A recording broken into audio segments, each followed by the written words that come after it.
យើងមកតាមដានរឿង Dr. Stone បន្តទៀតការពិភាក្សាមុនយើងចាប់ត្រឹម Senku ត្រូវបានស៊ូខាសាធ្វើឃាតហើយនៅពេលនោះថៃជូបានរត់ទៅដល់ប៉ុន្តែអ្វីៗបានហួសពេលបាត់ទៅហើយនៅពេលនោះថៃជូពិតជាខឹងណាស់មើលទៅគាត់មិនលើកលែងឲ្យស៊ូខាសាឡើយចំណែកស៊ូខាសាបានគិតក្នុងចិត្តថាបើសិនជាថៃជូហ៊ានទៅលបមកវាយប្រហារគាត់នឹងសម្លាប់ថៃជូចោលម្នាក់ទៀតបន្តមកទៀតថៃជូបានដាក់ម៉ូជាមួយនឹងយូស៊ូរឺហាដើម្បីវាយបកទៅកាន់ស៊ូខាសាវិញគាត់បានបោះដុំថ្មមួយដុំធំឡើងទៅលើអាកាសធ្វើឲ្យស៊ូខាសាគិតថាថៃជូចង់មកវាយដានគាត់អញ្ចឹងគាត់សម្លឹងមើលទៅកាន់ថៃជូអត់ហ៊ានដាក់ភ្នែកចុះទេនៅពេលនោះយូស៊ូរឺហាបានស្ទុះវឹបទៅទាញរំសេវបាល់គប់ទៅកាន់ស៊ូខាសាហើយនៅពេលដែលថ្មដែលថៃជូគប់ឡើងទៅលើមុននឹងធ្លាក់ចុះមកវិញប៉ះជាមួយថ្មផ្សេងទៀតវាក៏កើតទៅជាផ្កាភ្លើងបណ្ដាលឲ្យរំសេវផ្ទុះបឹងឆ្លៀកក្នុងអាការនោះថៃជូបានបីសេនគូរត់គេចចេញពីទីនោះគាត់រត់បណ្ដាស្រ័យបណ្ដាឲ្យសេនគូដឹងខ្លួននោះវិញដោយសារតែគាត់មិនជឿថាសេនគូស្លាប់នោះទេត្រឡប់ទៅមើលស៊ូខាសាបន្តិចវិញការផ្ទុះនៅពេលមុននឹងមិនបានធ្វើឲ្យគាត់របកស្បែកអីសូម្បីតែបន្តិចពិតជាខ្លាំងមិនធម្មតាឡើយតាមទៅមើលថៃជូបន្តទៀតនៅពេលនេះគាត់កំពុងតែធ្វើ CPR ឲ្យសេនគូគាត់អត់ដឹងទេថាត្រូវជួយសេនគូតាមវិធីណាគាត់ចេះតែធ្វើ CPR នឹងហើយជំនាញរបស់គាត់គឺខាងផ្លុំមាត់តែម្ដង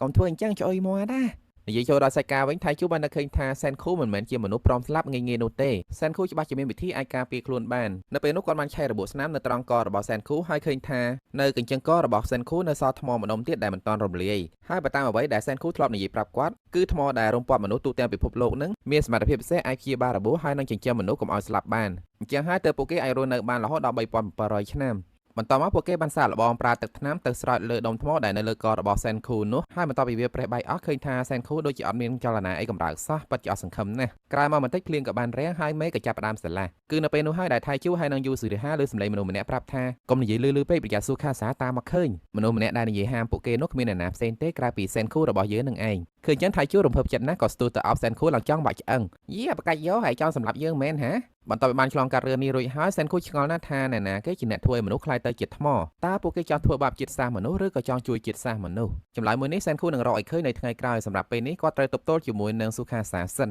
សេនគូដឹងថាស៊ូខាសានឹងបង្កើតអាណាចក្រមួយដែលមានតែអ្នកខ្លាំងៗនៅក្រោមបង្គាប់របស់គាត់ហើយគាត់ត្រូវតែបង្កើតអាណាចក្រវិទ្យាសាស្ត្រមួយផងដែរដើម្បីទប់ទល់ជាមួយនឹងស៊ូខាសាឆ្លៀតពេលនេះស៊ូខាសាអត់ដឹងទេថាគាត់នៅរស់ម្ល៉េះហើយគាត់ក៏ពឹងឲ្យថៃជូនិងយូស៊ូរីហាទៅសុំចុះចូលជាមួយនឹងស៊ូខាសាដើម្បីជួយស៊ើបការឲ្យគាត់ណាមួយសេនគូត្រូវការពេលវេលាដើម្បីកសាងអាណាចក្រវិទ្យាសាស្ត្ររបស់គាត់ផងដែរបានន័យថានៅពេលនេះពួកគេត្រូវបែកគ្នាមួយរយៈសិនកាត់ទៅមើលស៊ូខាសានៅវិញនៅតាមផ្លូវគាត់បានជួបជាមួយនឹងមនុស្សស្រីម្នាក់ហើយអត់មាននិយាយគ្នាសិនទេមនុស្សស្រីម្នាក់នោះក៏ចាប់ផ្ដើមបើកការវាយប្រហារទៅលើគាត់ប្រាវ